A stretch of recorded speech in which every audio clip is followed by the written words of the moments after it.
It's safe to say that Dave Ramsey is one of the GOATs of personal finance. His 7 baby steps that were created in 2006 has gotten many people out of debt and actually turned them into millionaires.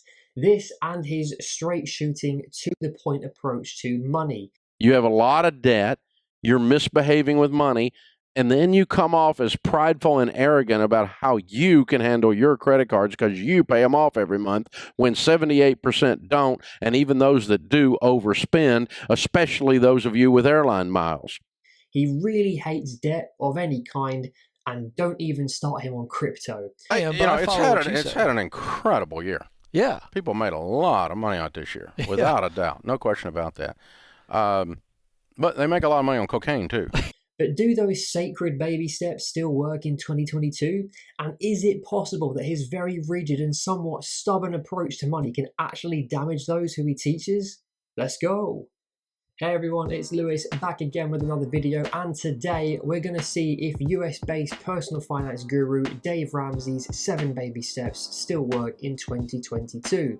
Of course, this video will be somewhat Englandified, so I'll be talking in pounds as opposed to dollars, and we'll probably be talking about things that only us in the UK can get, such as tax-free ISAs. But before we get into all of that, I would really appreciate it if you could consider subscribing to this channel in order for every quid to keep growing, but not only that, for your money to keep growing too. We talk all things personal finance here on this channel, and if you think that others will enjoy this video, do give it a like and we'll move on. There's also some free cash and stocks to be had down in the description to every video that I post, so do go and get yours. So Dave Ramsey is an American personal finance personality and has been helping people with their finances since what feels like now forever. He actually became a millionaire in his early 20s, but then lost it all on top of a mountain of debt and went back to square one. He was leveraged up to his eyeballs with cheap real estate. Once the lenders who he borrowed from came calling, he couldn't afford to pay them off and was left bankrupt with nothing but the clothes on his back, if that. Because of this, he decided to get things right the second time around. He was sick and tired of being sick and tired, as he says. So he swore off debt forever and paid cash for everything. He scrimped and scraped for years to get himself out of his debts, and against all odds became a millionaire for a second time, albeit this time it wasn't using debt. As he says, he lived like no one else so that later he could live like no one else. And one of his books, The Total Money Makeover, is one of the greatest and most revered books in all of personal finance. It was actually the very first book on finances that I ever read, and I was hooked from page 1. Dave is someone who I do hold quite dearly because it really was him who got me into personal finance in the first place and who taught me into changing my financial future. It was his YouTube channel that I first found, and his straight talking really resonated with me. So in this book, he created the 7 baby steps as basically 7 financial commandments for everyone to live by so that we can also get to where he is now. So the first of the 7 baby steps that Dave Ramsey preaches is to save a small emergency fund of £1,000 as soon as possible.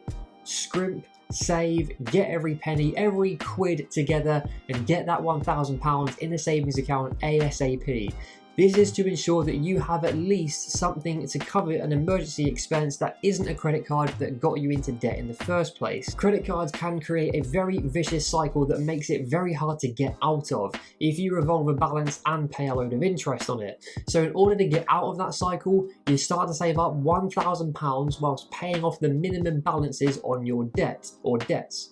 You might start off small, but the point is you start. This is a great idea for anyone, if you're in debt or even if you're not. I swear by an emergency fund. It's not sexy, it's not going to make you rich, but I guarantee that it will keep you poor if you don't have one.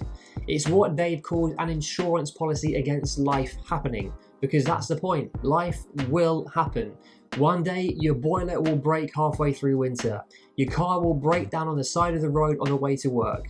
You get the point. If you're in debt, the £1,000 starter should be the next immediate thing on your list. This one most definitely still works in 2022 and is something that everyone should get going on if they already haven't. And the best place to park this fund is into an easy access savings account, not an ISA or a fixed term savings account.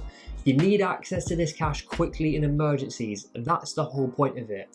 Easy access does just that, and Chase and Virgin Money currently provide the best interest rates on their easy access savings accounts right now in the UK. The second baby step is become debt free. Now, this one is going to absolutely take longer than saving £1,000 depending on how much debt you have. You might be asking yourself, Lewis, I've literally got a debt of £1,000. Why can't I just use the starter emergency fund to pay that off and be done with it? And I'm on to baby step 3, right? That's a great question, but it's not true. You still shouldn't do it. If you do that, then there's a very high chance of life happening and one of the previously mentioned scenarios scuppering your progress. Let's say that you use that £1,000 to pay off your debt, but then you need another £1,000 for an emergency. Back to square one, go and get the credit card out. Don't do this. The £1,000 emergency fund is a cushion for the short term. After this, you then do everything in your power to dedicate as much capital as possible to clearing your consumer debts. Now, this can be a point of contention because most people will just simply consider their credit cards as consumer debts. But if you've leased a car, bought anything else on credit for that matter, buy now, pay later, a next catalogue purchase, something on Very, a dreaded payday loan, whatever it may be, that's a consumer debt and it needs to be cleared. It does nothing good for your credit score or for your wallet. Once again, baby step 2 still wins the day in 2022. Debt is, quite frankly, personal finance cancer. For example, let's say that you earn £50,000 a year, but you're in debt by £75,000.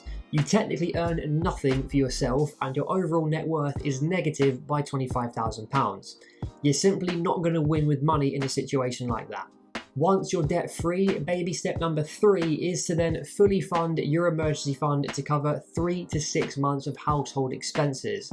I've literally discussed an emergency fund in almost all of my videos up until this point. You all know my attitude to this. You absolutely must have one. This step is still relevant in 2022 and will be relevant until the end of time. Let's just move on. So baby step number 4 then is to invest 15% of your income into the stock market via index funds and tax-free retirement funds. Now, the retirement investing situation in the US is much more different and a little bit more complicated to that here in the UK. So I'm not going to get into that. I'm going to keep it simple by assuming that you're paying automatically into a workplace pension and you're contributing up to the max that your employer will match in order to get the maximum amount of free money from them at the very least. So I'm going to just focus on the invest 15% of your income portion here. I don't necessarily agree with this. I think that 15% is limiting the potential of what you could invest in the stock market on a consistent basis. As an example, if you make £60,000 a year and have very little commitments, for example, no kids, you rent your home instead of own it, etc., etc., a 15% investment strategy would mean you are only investing £9,000 a year into the stock market. Where on earth is the rest of the money going? I'm certain that the majority of people out there can invest more than just 15% of their income each year. Even if you made, let's say, £30,000 a year, half of that 60k, 15% of 30k is £4,500. Assuming a 10% average return on investing for 30 years, you'd end up with just under £900,000 for retirement. Now that is not bad at all. But if you cranked up the investing to just 20%, 5% more, you'll end up with just under £1.2 million. Increase it to 30% and you'll get just under £1.8 million. And 50%, £3 million. Inflation is at a 40-year high right now, and it's likely that we might enter a recession either in 2022 or 23. The stock market is also in a bear market. All of this presents a massive buying opportunity for investing as much as you possibly can, in my opinion, which is what I'm doing. Moving on to baby step 5 then, which is to save for your child's college/university fund. Now, I have to say that this step is very assumptive. Dave is an old school Southern USA Christian. He believes in the traditionalist way of life. Get married, have kids, go to school, get educated, work, retire. Now, firstly, much like many other people out there these days, I don't plan on having kids. Ever. and I didn't go to university. In fact, I only done 1 year of college, then dropped out. The result? I work in the financial services sector, earning a nice living for myself, I go on nice holidays, and I'm investing money into the stock market. I'm not flexing here at all, but my point here is, you don't necessarily need the higher education to get ahead in life. Some of the greatest CEOs on the planet don't have that higher education. Mark Zuckerberg dropped out of Harvard to pursue his idea of Facebook. Steve Jobs dropped out of college to work on his little computer company in his garage. Bill Gates is another dropout. Richard Branson even left school early. That list goes on. It's completely personal choice, really. If it were me and I had children, I would just rename this step a little to just save and invest for your kids' future. Here in the UK, we have what is called a junior ISA. You can start contributing to one as soon as your child is born. The maximum allowance to contribute each year to this is £9,000. Now, if you invested £9,000 a year into a junior stocks and shares ISA from the age of 0 to 18, assuming that annual return of 10%, your child would have £484,191 to start adult life with. Wow. Your child would probably become a millionaire in their 20s if they kept that money invested and could retire by the age of 30 and do whatever they wanted to do instead of what they'd have to do if you didn't do that. So baby step 5 gets like a half thumb up. It's a great idea, just not very flexible. But it absolutely can be. Just invest into a junior ISA for your kids ASAP if you want to, and they'll be so much better off than if you didn't. Then you can give them the choice for their life. We no longer live in a society that dictates that everyone has to go to college and university, get married, have kids, etc., etc. So baby step 6 is pay off your home early, and this is the one baby step that gets a thumbs down from me. Dave Ramsey, as we know, hates debt. So much so that he thinks that you should pay off your mortgage ASAP. This is somewhat of a massive opportunity cost, in my opinion. Now granted, right now interest rates are rising. However, this isn't an everyday world that we live in.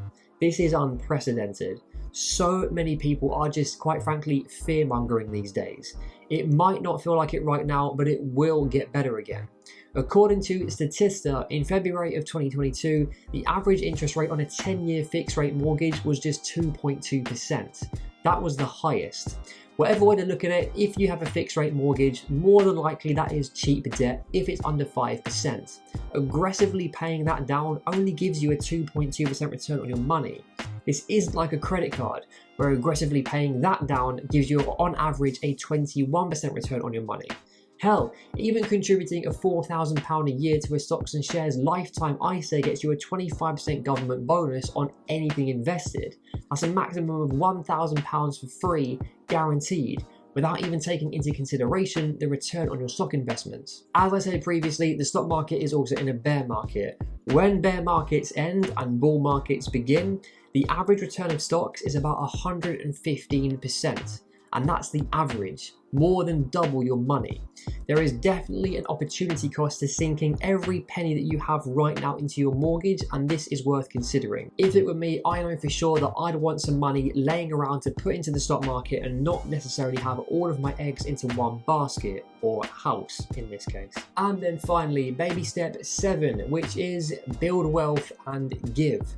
This one's quite vague on the surface, but going into it a bit more, Dave is basically saying that by now, you've got absolutely no responsibilities to pay for. Your debts are long gone, you have a fully funded emergency fund, the kids are off to college or doing their own thing, even if you have kids, and your house is paid off, and you're investing consistently into the market each and every month. You can finally start to enjoy your money, and have others enjoy it too who aren't so well off perhaps. This is the live and give like no one else stage that he says. Building wealth is your net worth. You can do this by continuously investing each and every month on a consistent basis. You can also do this by increasing your income if you wish, in order to have those dream holidays and extra stuff that you've always wanted. And then the giving. With Dave being such a devout Christian, it's built into his blood to leave a legacy behind, and not just necessarily to his immediate family. As a now very wealthy man, he can afford to give to charities, and I'd love to be in a position to do do so myself in the future. Now, I love animals, I really, really do, and I also love this planet. So it's my intention to give to animal welfare charities such as the WWF in order to keep conservation going once I've built myself some serious wealth. I would actually love one day to have my own animal sanctuary. I know that that is a huge goal, but if I remain focused on my already aggressive goals, I don't really see why not. Your version of this can be really whatever you want it to be. Obviously, this step gets a massive 2 thumbs up. This is exactly why the majority of us invest, to create and leave legacies behind and build generational wealth so that their family never have to worry about money ever again. That is truly something else. So there you have it, folks. Let's be real. The majority of the 7 baby steps really do stack up in 2022 and they work. And I think that they will for many years to come as well. I do think that there could be a bit more flexibility with them and that people can make them what they want them to be and not necessarily what Dave does. After all, personal finance is personal. People can definitely invest more than 15%, sometimes much more, depending on your situation. And baby step 5, I'm not so sure about either.